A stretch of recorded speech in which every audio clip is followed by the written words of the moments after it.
y se recibe por la fe, y otra cosa es el desarrollo de la vida en Cristo.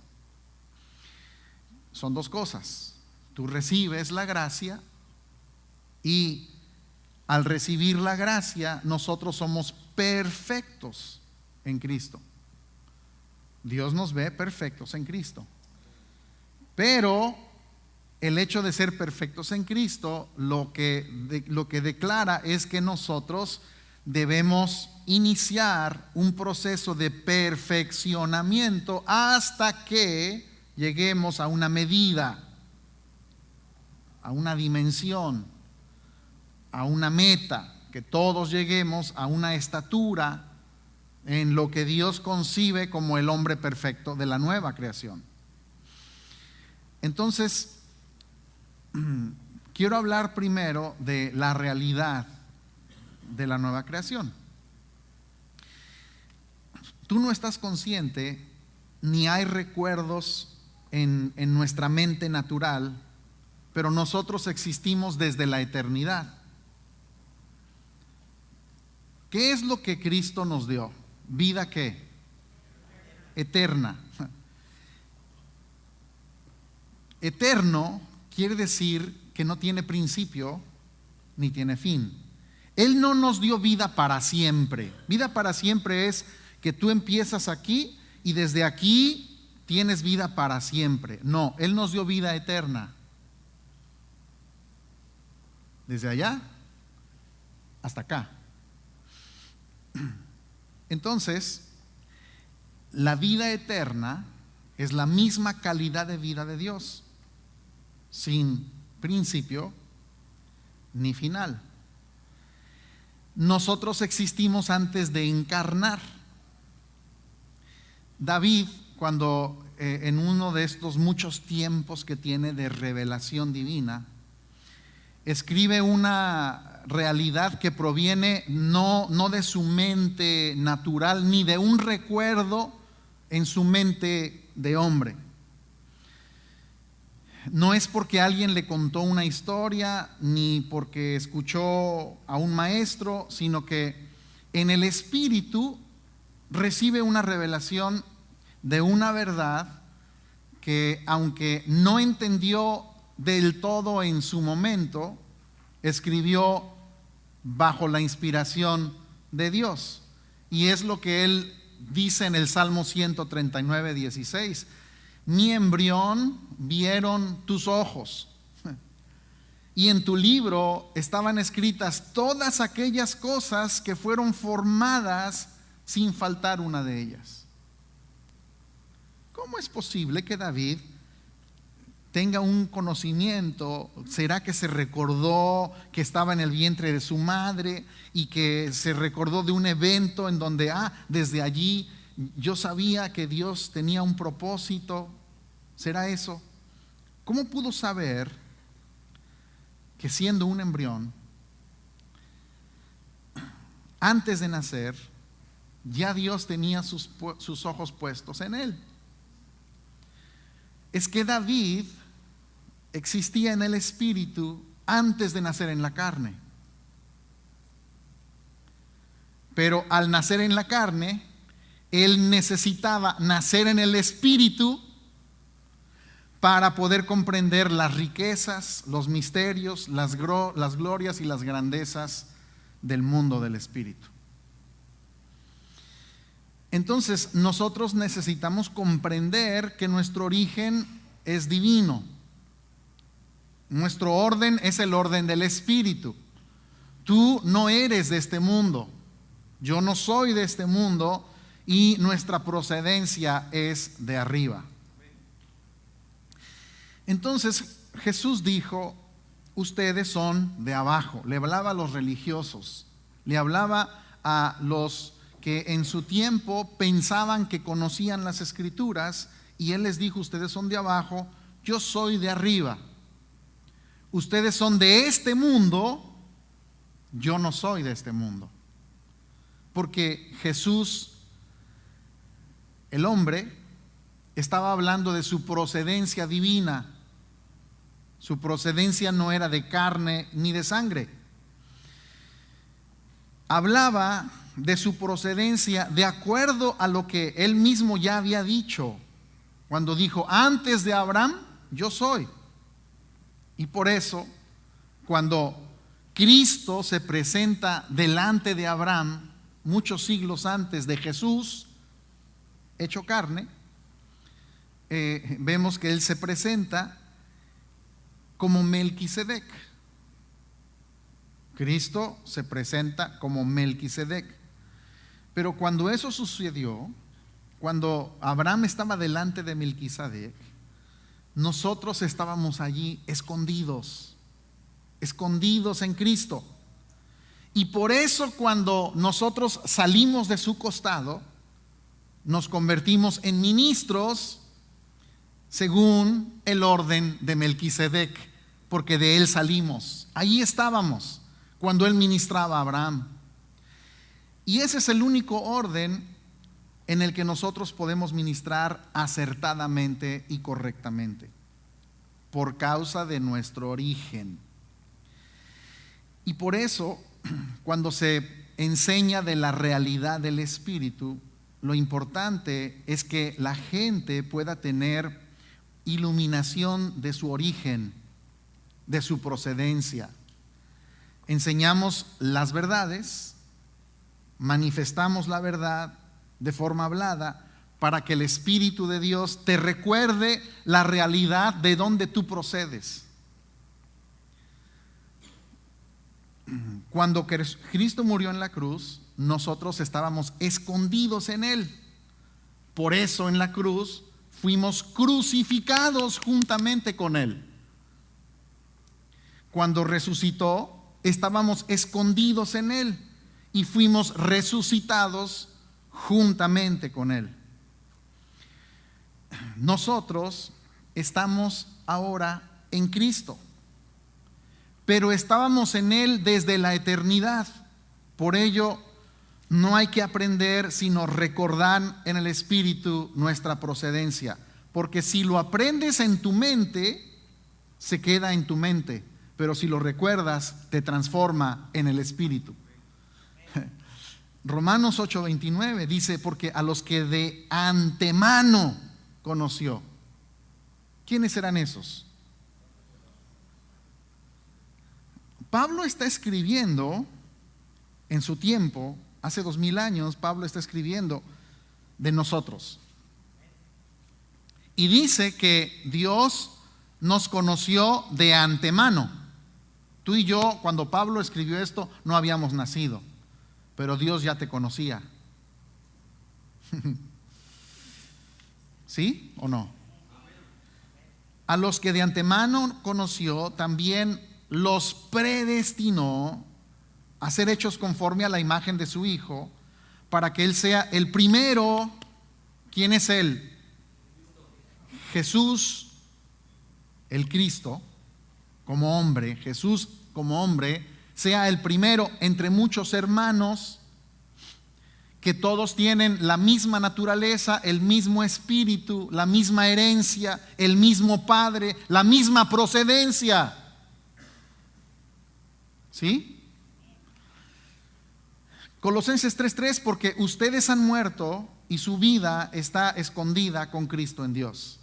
La cosa es que nosotros hoy sabemos que estamos escondidos en Cristo, pero lo que tenemos que entender es que estábamos escondidos en Cristo desde la eternidad.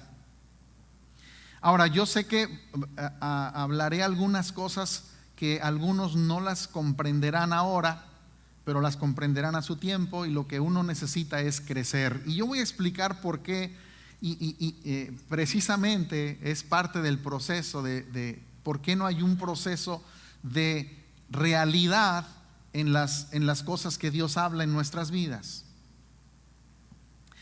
¿Cuándo es que inició esta nueva creación de la que tú y yo ahora somos parte? Inició en una serie de eventos que realizó Cristo desde la cruz hasta el evento de su ascensión. 4 eventos importantes. No fue un solo evento, no fue un solo día, son una serie de eventos, todos importantes para que todo esto produjera la nueva creación. en la cruz. Dios estaba en Cristo reconciliando consigo al mundo. Esto sucede en la cruz. En la cruz hubo un cambio de orden y de dominio de este mundo. Si nosotros vemos la historia de los evangelios y vemos nada más a un hombre muriendo por nuestros pecados, no entendemos la revelación, porque lo que estaba pasando en ese día es que en ese día se iniciaba la transformación, no solamente de que nuestros pecados fueron perdonados, sino un nuevo orden de creación, el mundo, no solamente un nuevo hombre, sino una nueva tierra. En la cruz el sol se oscureció. Hubo un sacudimiento de la tierra, un terremoto. Las piedras se partieron. El velo del templo se rasgó de arriba hacia abajo. Las tumbas se abrieron. Todo esto físico anunciaba el inicio de una tierra con un nuevo orden. Una tierra que cambiaba el orden natural, donde lo estable no sería más estable. Lo que alumbraba ahora no sería el sol natural. Donde lo que es imposible, como una piedra que por sí misma se parta en dos, lo que es imposible, pues en este nuevo orden, lo imposible ahora es posible. En donde Dios salió de su habitación en ese templo para cambiarse a una habitación permanente. Los muertos ya no eran muertos, sino ahora eran espíritus vivificados. Y algunos salieron de las tumbas y fueron vistos por la gente de ese tiempo.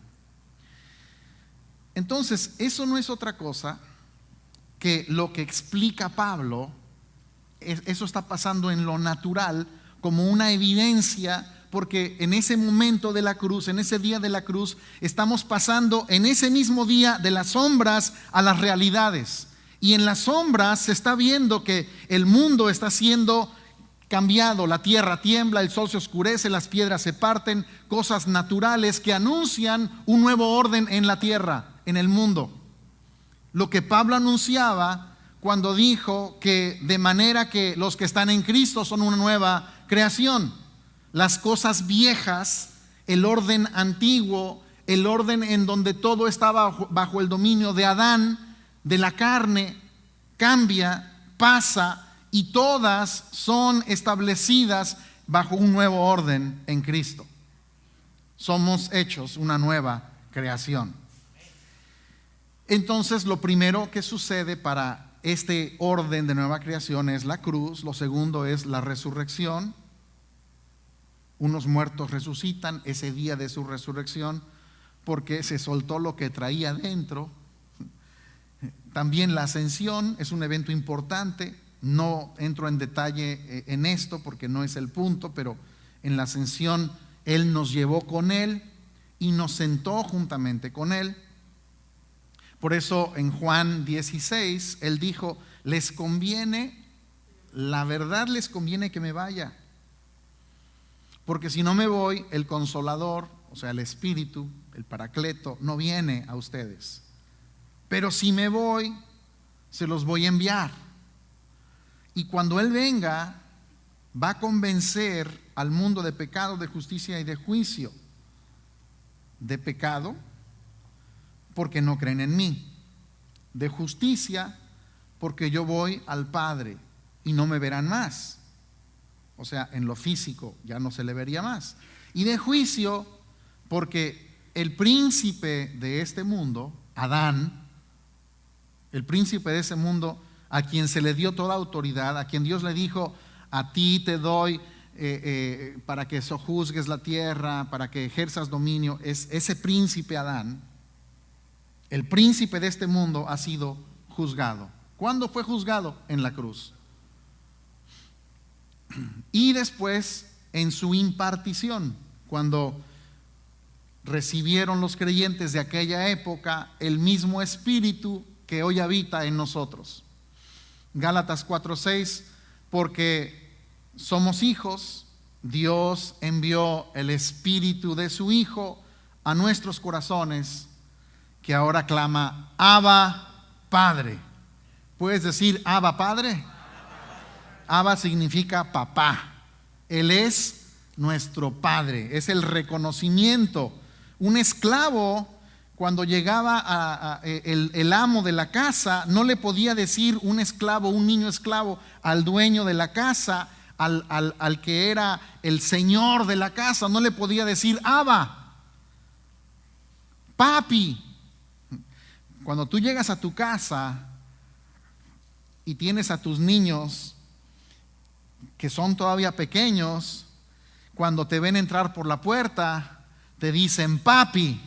Cuando tienen 15 a 20 te dicen hola, ya llegó Pedro, Juan, no, pero cuando son niños te dicen papi. Pero los hijos del vecino, espero que no te digan papi.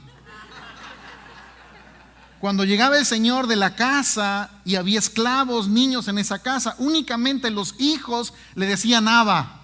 Era el reconocimiento de que ese era su padre, y en nuestro espíritu nosotros tenemos el reconocimiento y claridad de que Dios es nuestro Padre. Clamamos Abba Padre.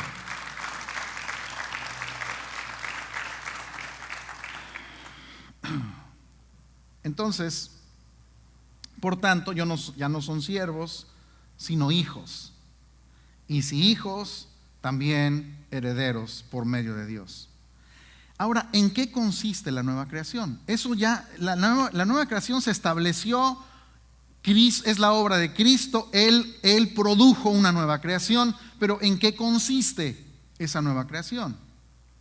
Segunda de Pedro 1:4 dice, por medio de las cuales Él nos ha concedido sus preciosas y maravillosas promesas, a fin de que por ellas llegásemos a ser participantes de la naturaleza divina. La nueva creación consiste en hombres que caminan, que viven, que existen con naturaleza divina. La misma naturaleza que tenía Cristo Jesús encarnado. Tú posees la naturaleza divina, si es que el Espíritu de Dios habita en ti. Colosenses 1:15, Cristo es la imagen del Dios invisible, el primero, no el único, sino el primero de toda creación. ¿Cuál creación? La nueva creación, el nuevo orden. Él es el primero de esta nueva creación. Tú eres como el 650 millón de esa nueva creación. Él es el primero, y de ahí muchos otros durante toda la historia que tienen la misma naturaleza que Él posee. ¿Sí?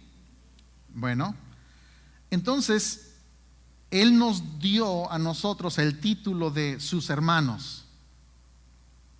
O sea, nosotros tenemos el mismo Padre, tenemos la misma naturaleza, la misma genética, tenemos la misma familia, tenemos el mismo linaje, tenemos los mismos derechos y tenemos la misma herencia.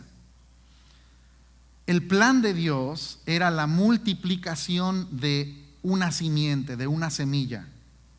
Jesús, Cristo, Dios hecho carne, era una semilla. Era el primero de una creación diferente en la tierra.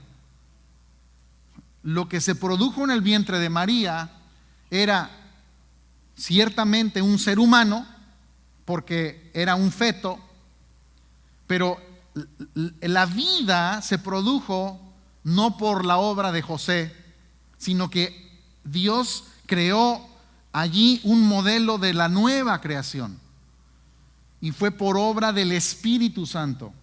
Por eso José no tuvo intervención en el vientre de María,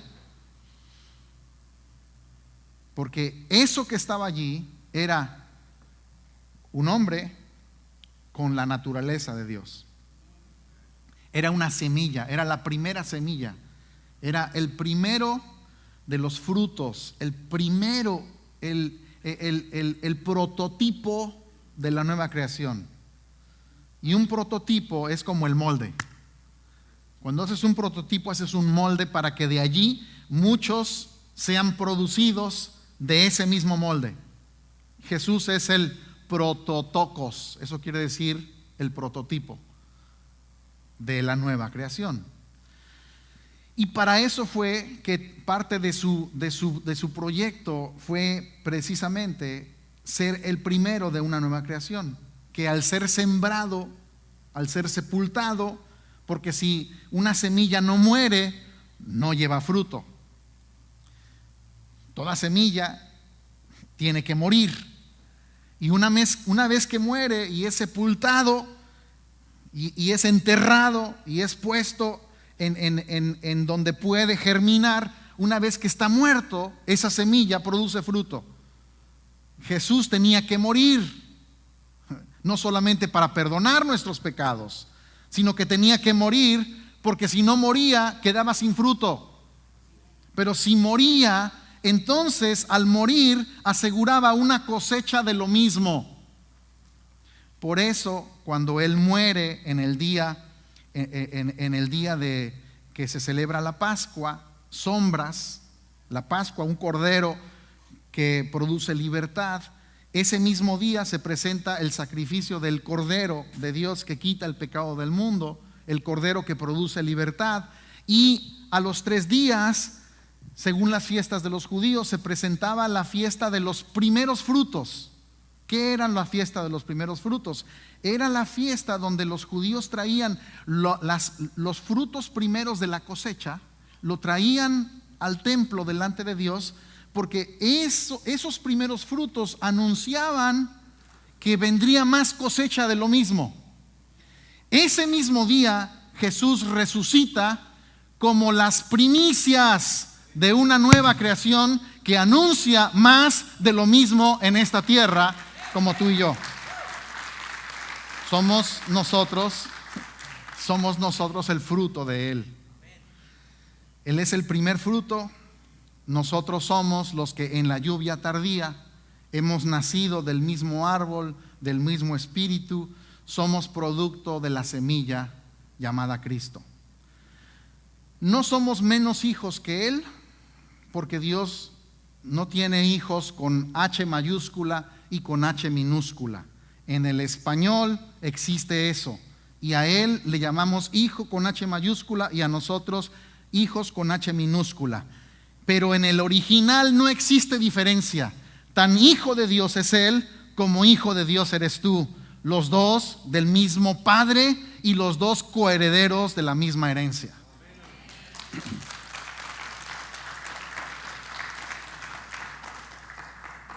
Dios dice que tenemos la misma imagen de su Hijo.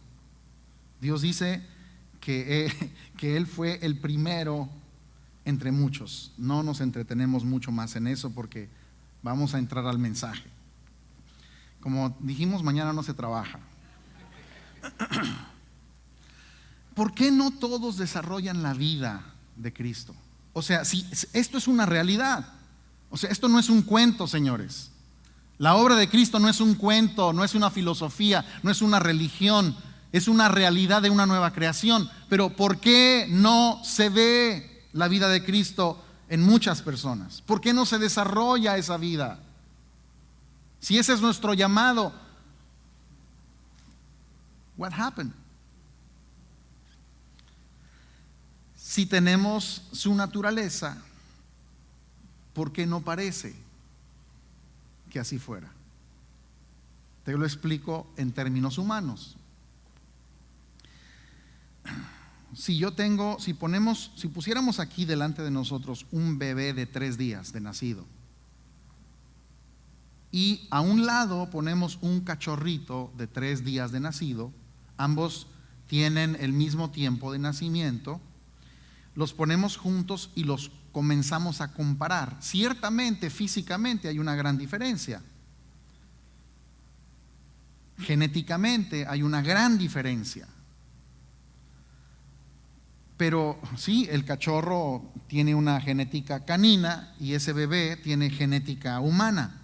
2 naturalezas totalmente diferentes. No se puede comparar la genética. Pero su comportamiento es muy similar. Tú te paras delante de ambos, el cachorrito de una naturaleza canina y el bebé de naturaleza humana, y les hablas y ninguno de los dos te va a entender. Enséñales a sumar, ¿y cuál de los dos va a aprender a sumar? ¿No? Les cuentas un chiste y no se van a reír, ninguno de los dos. Les dices, ahí les tengo la comida, prepárense lo que quieran, o ahí están los platos, me voy. No, son dependientes, se comportan igual. Los dos requieren que se les dé de comer, los dos requieren el mismo cuidado, pero son dos naturalezas completamente diferentes, ¿sí o no? En naturaleza, pero en comportamiento es lo mismo. La naturaleza de ese niño a los 3 días de nacido no manifiesta el desarrollo intelectual de un ser humano. No desarrolla las reacciones de un ser humano. No desarrolla, no manifiesta la vida, las expresiones de un ser humano. ¿Cierto? Pero es completamente un ser humano. Y aquí es donde quiero que entendamos. La persona nace en Cristo y tiene la naturaleza divina. El problema es que necesita desarrollar esa naturaleza divina para poder manifestar la diferencia entre lo que es ahora en Cristo y lo que era antes en Adán. Porque de otra manera se va a quedar en la misma, exactamente manifestando las mismas cosas, aunque por naturaleza sean completamente diferentes. Y el problema, una de las cosas que se necesitan, es que el problema de ese niño de 3 años es que ese niño de 3 años es ignorante. ¿Qué conoce? Nada. ¿Qué requiere? Aprender. Requiere aprender a caminar, porque no camina, no habla, no hacen, o sea, necesita aprender las cosas de la vida humana. Entonces, uno de los problemas más grandes de la nueva creación es la ignorancia. El problema mayor de los hijos de Dios se llama ignorancia. ¿Cómo se llama el problema mayor de los hijos de Dios? Colosenses 3:10. Y se han vestido, ya ahora poseemos al nuevo hombre, el cual, el proyecto es que nos vayamos renovando hacia un verdadero ¿qué? Es que no está. Colosenses 3:10. Se han revestido de un nuevo hombre, el cual se va renovando hacia un verdadero conocimiento, a la imagen de aquel que lo creó. Lo que nosotros necesitamos en la nueva creación es el verdadero conocimiento. Yo necesito conocer ahora mi realidad, así como un bebé necesita conocer cómo caminar, cómo hablar, cómo comer, las cosas que son requeridas. Nosotros en el Espíritu necesitamos el conocimiento, porque de otra manera yo me voy a quedar siendo una nueva creación por naturaleza, pero manifestando las mismas cosas que manifiestan aquellos que no poseen la vida en Cristo. Entonces, fíjate, Jesús dijo, y erran ignorando las Escrituras y el poder de Dios. Tú no puedes tener el poder de Dios si tú ignoras las Escrituras, porque solamente conociendo las Escrituras vas a conocer el poder de Dios, el verdadero poder de Dios. Dios, habiendo pasado por alto los tiempos de esta ignorancia, manda a los hombres en todo lugar que cambien su mente, que se arrepientan, que cambien de mentalidad. Se requiere un nuevo cambio de mente para que se erradique la ignorancia, porque de otra manera no avanzamos en el desarrollo de la nueva creación. Efesios 4:17. Esto les digo y requiero en el Señor, que ya no anden como los otros gentiles, o sea, aquellos que no tienen la vida en Cristo, que andan en la vanidad de su mente, teniendo el entendimiento entenebrecido, en oscuridad, ajenos a la vida de Dios por la ignorancia que en ellos hay.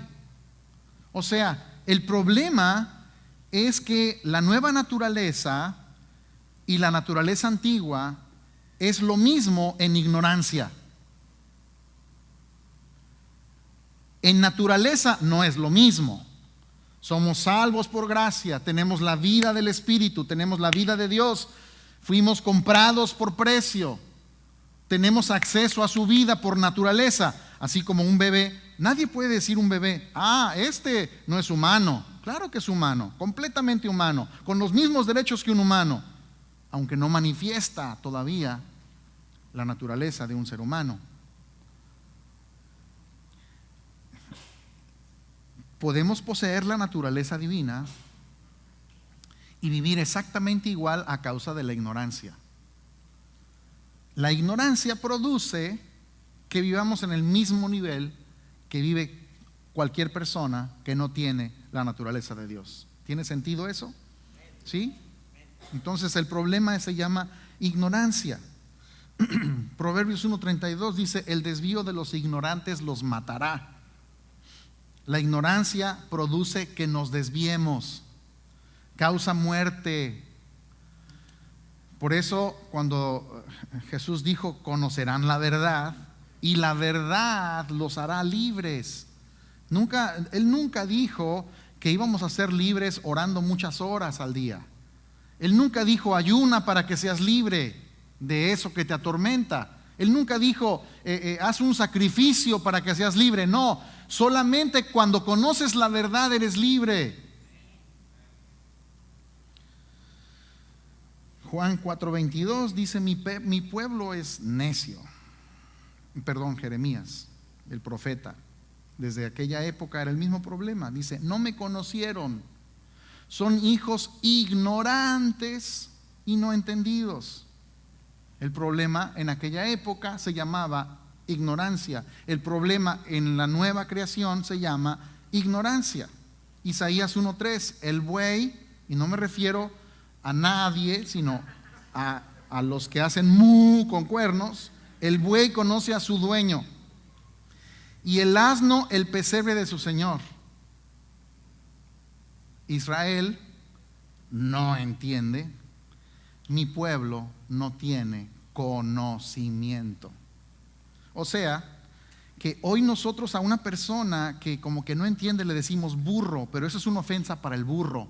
Porque Isaías dice que el burro conoce a su dueño. No ofendas al burro.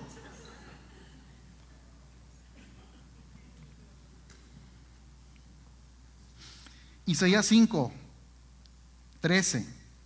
Por tanto mi pueblo fue llevado cautivo porque no tuvo conocimiento. Cada vez que a la nación de Israel le caía un tiempo de ignorancia, cada vez que pasaba eso, siempre terminaban en un estado de esclavitud.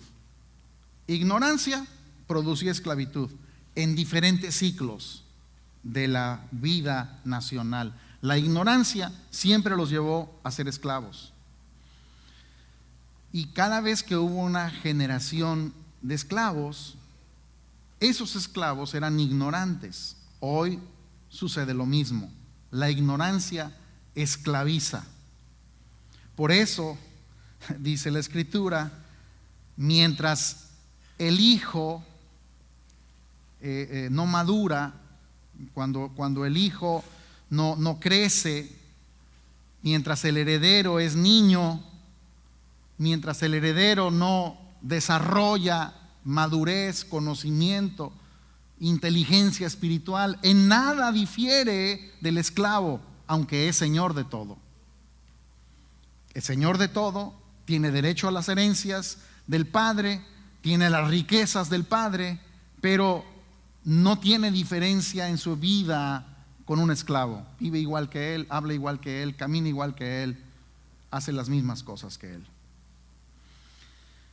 Habacuc dice: la tierra va a ser llena del conocimiento de la gloria de Dios. ¿Sabes qué es lo que impide la manifestación de la gloria de Dios? La ignorancia. La tierra va a ser llena del conocimiento. Cuando hay conocimiento, la gloria de Dios se revela. Lo que nosotros necesitamos, señores, es el conocimiento de lo que somos en Cristo, la revelación, el entendimiento de lo que somos en Él, para que su gloria se manifieste en nuestras vidas.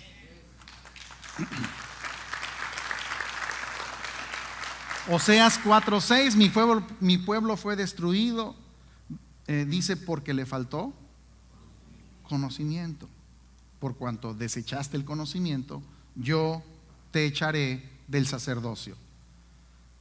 No hay en el nuevo pacto, no debe existir ministerios ignorantes.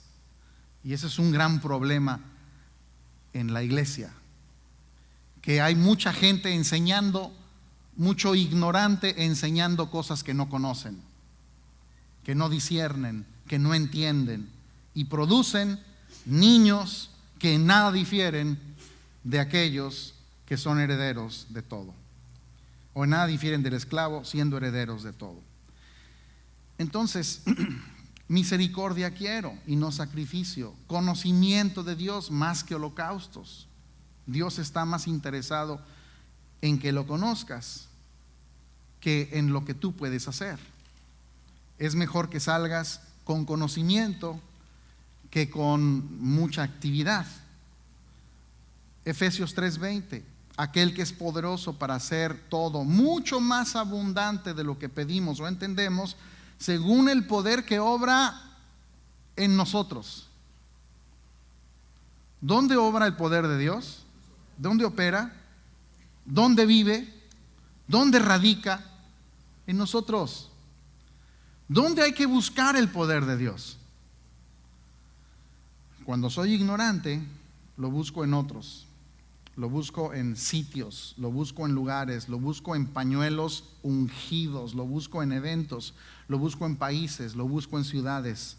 Cuando lo conozco la verdad, lo busco en mí, porque yo sé que Él habita en toda su plenitud en mí, y ahí está una supereminente grandeza de su poder habitando en mí. Lo primero por lo que no se desarrolla la nueva creación es ignorancia. Lo segundo es una falta de madurez. Se requiere madurez. Como ya dije en Gálatas 4:1, mientras el heredero es niño, no hay una diferencia con el siervo, aunque sea dueño de todo.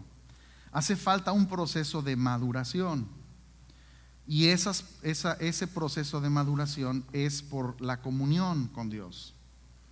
En la ignorancia, fíjate, la ignorancia se requiere un proceso de conocimiento de ¿qué? De Cristo, por el escudriñamiento de las Escrituras, por la revelación de Cristo a nuestras vidas. Se requiere la dinámica de conocer la verdad. Tú necesitas ser dedicado al conocimiento de la verdad. Una persona, un médico, no es médico simplemente porque tiene buenos deseos de curar a la gente. Necesita conocimiento. Y el desarrollo y el proceso para llegar a eso, ¿qué es? ¿Un año? 6 meses. ¿Y cómo es posible que para algo como ser médico se requieran tantos años de estudio, desde que estaba yendo al kindergarten hasta que terminó sus estudios con posgrado y su especialidad? Tantos años de estudio para poder tratar de curar enfermedades físicas ¿Y cómo es posible que una persona que tiene 6 meses quiera ser ya maestro de estas verdades que todavía no entiende? Es un proceso. Hay que estudiar, hay que escudriñar, hay que tener revelación divina, hay que pasar tiempos, años de comunión. Pablo no empezó a enseñar a los 3 meses, pasó muchos años con revelaciones divinas, entendimiento en el Espíritu para poder manifestar lo que él había recibido. Entonces, el conocimiento o la ignorancia se tiene que desaparecer con conocimiento, con la verdad. Luego, la falta de madurez es un proceso de maduración. Requerimos un proceso de maduración. Dios nos está procesando de forma continua. El desarrollo de la vida en el Espíritu no se lleva a cabo de un día para otro. Es algo que se lleva a cabo a través de la vida. Hijitos míos, por quienes vuelvo a sufrir dolores de parto hasta que Cristo sea formado en ustedes. Esa formación no es en microwave. Esa formación se lleva a cabo a través de un proceso largo. Efesios 4:22, en cuanto a la manera pasada de vivir, hay que despojarnos de ese viejo hombre que se corrompe según los deseos engañosos, y tenemos que ser renovados en el espíritu de nuestra mente, pero no es la mente natural, es la mente en Cristo, y que nos vistamos del nuevo hombre, el cual a semejanza de Dios ha sido creado en justicia y santidad de la verdad. Entonces se requiere, no crecemos, primero por ignorancia, segundo por falta de un proceso de desarrollo, tercero por incredulidad. Segunda de Corintios 4:4, en los cuales Adán, el Dios de este mundo, ha cegado el entendimiento de los incrédulos, para que no vean el resplandor del evangelio de la gloria de Cristo, que es la imagen de Dios. La naturaleza de Adán hace que siempre ponga primero la justicia propia, para no ver la realidad del evangelio. El hombre natural no percibe, o sea, la mente de Adán no tiene la capacidad de percibir las cosas del Espíritu. No cree las realidades del Espíritu. Y necesitamos nosotros creer lo que Dios dice y aceptar las realidades en las que ahora caminamos en esta verdad del nuevo pacto, de la realidad de lo que tenemos en Cristo. Quiero entrar en tu presencia es una negación de que ya no existe un velo. Quiero buscar tu rostro es la negación de que estamos viendo ese rostro sin velo, a cara descubierta. Decirle, Espíritu, ven sobre mí, es la negación de que somos el templo y la habitación del Espíritu Santo. Lo que necesitamos es hacer las cosas que ya tenemos desde adentro, operar desde lo que ya poseemos y no estar buscando algo que ya Dios nos dio y que por ignorancia seguimos buscando algo que ya poseemos. Sin posesión de la herencia nunca podremos manifestar la vida que Dios quiere que manifestemos. Gálatas 3:2. Esto es lo único que quiero saber entre ustedes. ¿Recibieron el Espíritu Santo por las obras de la ley o por el oír con fe? La respuesta es por el oír con fe, porque el escuchar con fe es lo que quebranta la ignorancia y es lo que rompe la falta de fe, la incredulidad la quebranta, para que podamos caminar en el desarrollo de la vida en el Espíritu. Si somos hijos, también herederos, herederos de Dios y coherederos con Cristo. Si en verdad padecemos con Él, también seremos glorificados con Él. Es nuestra responsabilidad como hijos de Dios no trabajar para ganar algo de Dios. Ya lo tenemos todo, Él nos lo dio. Su naturaleza ya opera en nosotros, ya tenemos su vida, tenemos su espíritu.